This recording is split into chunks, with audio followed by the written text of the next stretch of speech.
Hello guys, good morning to all of you. This is Maggie Raj here and now we are going to get discuss about the Gauss law and electric flux. तो साथियों अब हम discuss करने जा रहे हैं Gauss प्रमेय और वैद्युत फ्लक्स क्या होता है इसके बारे में। तो सबसे पहले देखिएगा वैद्युत फ्लक्स, इलेक्ट्रिक फ्लक्स। तो ये क्या है? तो किसी भी तल के अविलंबवत गुजरने वाली वैद्युत क्षेत्र रेखाएं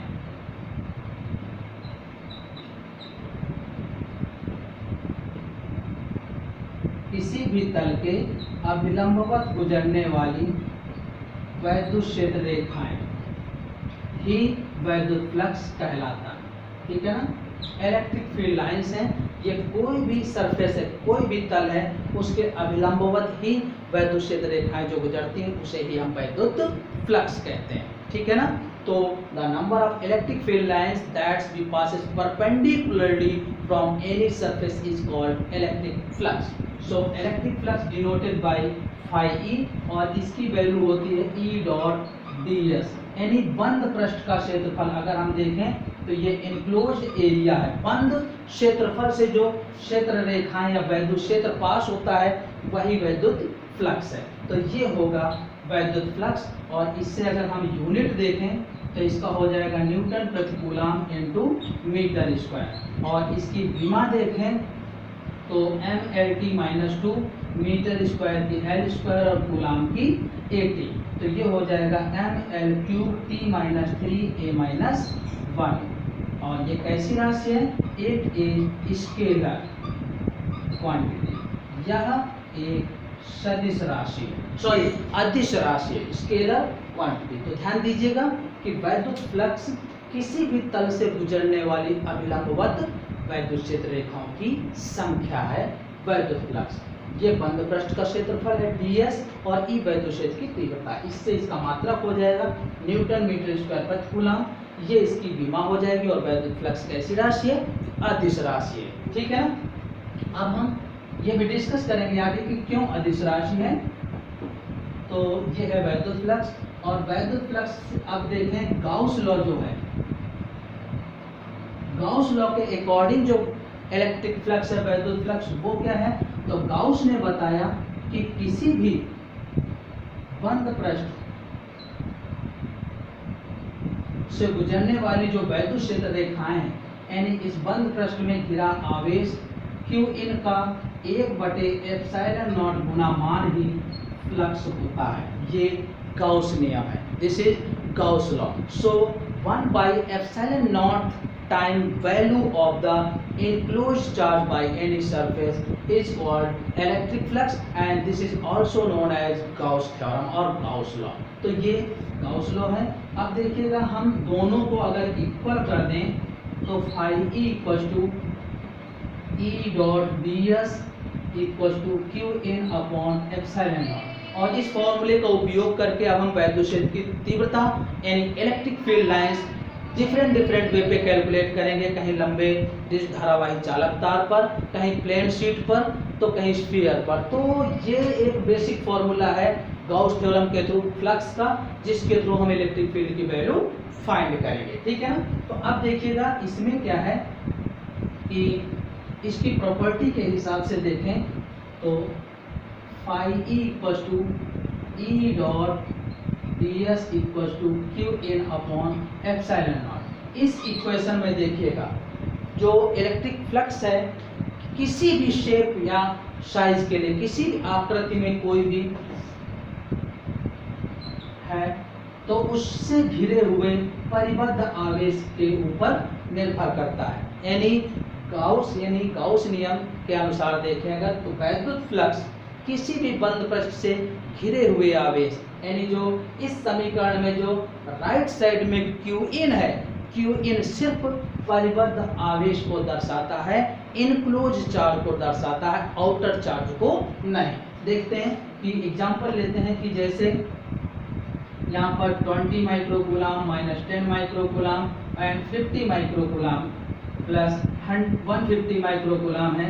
तो phi E equal to 1/ε0 q in और क्यू इन केवल होगा 20 प्लस माइनस 10 यानी 10 माइक्रोकूलम। सिर्फ इतना होगा, ये आउटर चार्ज पर डिपेंड नहीं करता।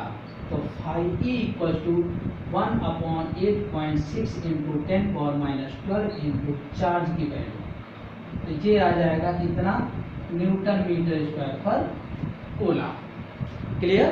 तो ये हुआ वैद्युत फ्लक्स। तो इस इक्वेशन में जो क्यू इन टर्म है, ये पद है सिर्फ बंद परिबद्ध आवेश को दर्शाता है, बाहर के आवेश को नहीं।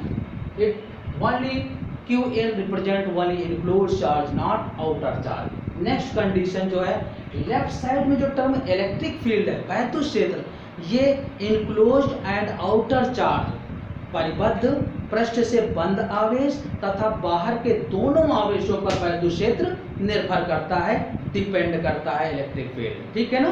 But Q in only enclosed charge, केवल बंद आवेश को दर्शाता है, ध्यान दीजिए। ठीक है ना? तो ये है। और दूसरी चीज, गाउस लॉ जो है रेसिप्रोकल लॉ को फॉलो करता है, यानी व्युत्क्रम वर्ग के नियम का पालन करता है। और नेक्स्ट जो है, कोई भी इसको सॉल्व करने के लिए एप्लीकेशन, गाउस लॉ से रिलेटेड कोई भी अनुप्रयोग सॉल्व करने के लिए बनाया गया पृष्ठ गाउसियन पृष्ठ कहलाता है। और surface which drawn for the solving of application related to the Gauss law is called Gaussian surface. जैसे ये कोई गोला है और इससे हम कैपिटल आर दूरी पर क्षेत्र निकाल रहे हैं, तो यहाँ पर बनाया गया ये सरफेस गाउसियन सरफेस होगा। इसको क्या बोलेंगे? गाउसियन सरफेस या गाउसियन पृष्ठ। ठीक है ना? तो ये होता है। तो इस तरीके से हम गाउस लॉ के बारे में डिस्कस किया। अब देखिएगा, इसी से रिलेटेड हम अब यहाँ डिस्कस करेंगे कि फ्लक्स की जो वैल्यू है स्केलर क्यों है। तो phi E equal to E dot D S है, और E dot D S E D S cos theta, यानी अगर देखें तो ये लिखा है ए बी कॉस थीटा, और ए बी कॉस थीटा किसको डिनोट करता है? ए डॉट बी को, यानी दो सदिशों के अदिश गुणन को दर्शाता है। ठीक है ना? यानी वैद्युत फ्लक्स दो सदिशों के अदिश गुणन का पालन करने के कारण ही अदिश राशि होती है। Okay, electric flux follows the scalar product of two vectors, due to this it is a scalar quantity. इस कारण से वैद्युत फ्लक्स कैसी राशि है? अदिश राशि। अब देखते हैं इसी के साथ कि plane angle and solid angle ये क्या होते हैं।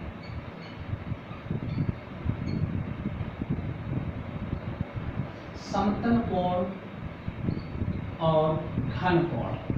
बेसिकली यहाँ पर सॉलिड एंगल की ही जरूरत होगी, लेकिन दोनों को ही दर्शा रहे हैं ताकि इनमें डिफरेंस पता चले। तो ये प्लेन है, प्लेन में बनाया गया ये सर्कल होता है, और इस तरीके से प्लेन को टच कर रहा ये शेप स्फीयर होती है। तो ये गोला है स्फीयर, और ये सर्कल है वृत्त। तो ये होता है कोण बराबर चाप बटे त्रिज्या, एंगल इक्वल टू अर्क अपॉन रेडियस, और इसका यूनिट होता है रेडियन। ठीक है ना? किसी वृत्तखंड द्वारा केंद्र पर बना कोण समतल कोण होता है। Okay, the angle subtended at the centre by any arc is called plane angle, its unit is radian. क्या होता है? रेडियन। लेकिन किसी सॉलिड सरफेस ठोस पृष्ठ द्वारा केंद्र पर बना कोण घन कोण होता है। तो देखिएगा, ये ठोस पृष्ठ जो है, ठोस पृष्ठ का कुछ एरिया होगा, क्षेत्रफल होगा, और जो यहाँ पर मान लीजिए ds है, तो ये जो केंद्र पर कोण बनाता है ये ओमेगा, ये घन कोण होता है। तो किसी गोली पृष्ठ द्वारा केंद्र पर बना कोण घन कोण होता है। Angle subtended at the centre by any spherical surface और any solid spherical surface is called solid angle. तो ये होता है ds प्रोपोर्शनल r स्क्वायर। तो ds equal to omega into r square. तो ओमेगा की value ds upon are square होती है, और इससे इसका यूनिट जो होता है वो स्टेरेडियन होता है, स्टेरेडियन बोलते हैं, ठीक है ना। तो ये है ओमेगा घन कोण या सॉलिड एंगल, ठीक है ना। अब देखिएगा जो ये सॉलिड एंगल है डी ओमेगा भी लिखते हैं, इनसाइड के लिए भीतरी पृष्ठ के लिए इसकी वैल्यू 4 पाई होती है, और डी ओमेगा आउटसाइड के लिए डिपेंड नहीं करता, अर्थात हम कह सकते हैं 0 होती है, ठीक है ना। तो ये है। और अगर हम थीटा की बात करें तो थीटा की पोजीशन पर D omega equal to D S cos theta upon are square ऐसा भी लिख सकते हैं, क्लियर। तो ये है सॉलिड एंगल से रिलेटेड।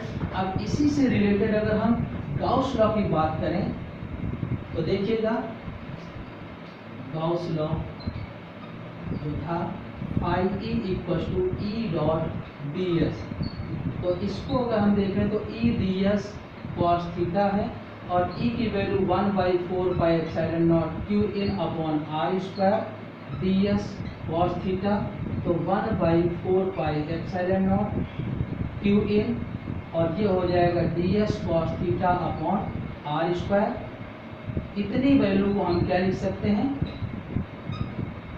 D omega. और ये सॉलिड सरफेस के लिए है, जैसे मान लीजिए कि ये स्फीयर है या तरबूज की आकृति है, इसका ये पृष्ठ अगर हम कट करके निकालते हैं तो ये इस तरीके से तरबूज की ये आकृति होती है।